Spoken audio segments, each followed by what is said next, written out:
if you don't think positive about that money, you might see money as something bad, subconsciously. Because in these movies that we see that the rich person is always doing something bad to get money, especially, all the drug movies and whatnot. So now we look at that as, oh, that's something bad. We got to be like that. I don't want to be bad. I don't want to be a negative person. So now we have a uh, negative connotation. I'm not even saying the word right, but you know what I'm saying. A negative association with money, but it's on a subliminal level.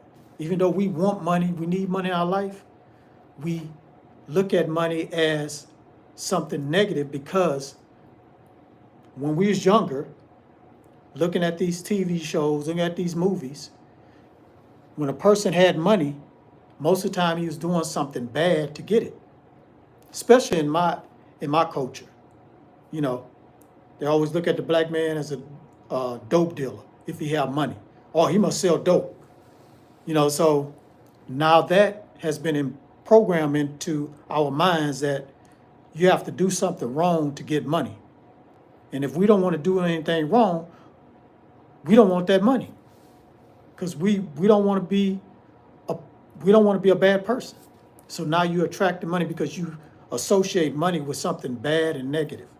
So we have to reprogram our mind and say money is positive. Money is a good thing to have. So we got to keep pounding that into our subconscious mind. You know what I'm saying? So that's why every night before I go to bed, I say I love money. I respect money. You know what I'm saying? I'm worthy of money. Money is my best friend. And I count the money too. Because Neville Goddard always, he says, if you try to manifest some money, go to bed counting money. If you don't have the actual money in your hand, some type of money in your hand, imagine yourself counting the hundreds, count thousands of dollars before you go to bed.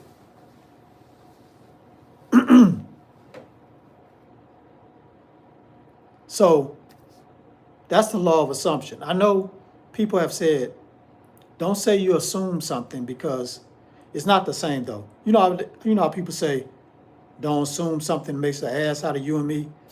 Well, I know law of assumption, you are saying this exists even though it's not, you can't see it right now, but it does exist. And the reason why he's saying this thing that you want exists in your life is because we live in parallel universes. So there's another version of us right now, look just like us, in the same reality, but they have your desire.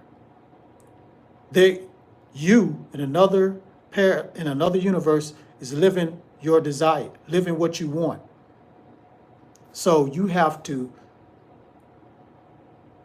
focus and think about what your desire is, what you want, and then connect to that frequency, that other version of yourself.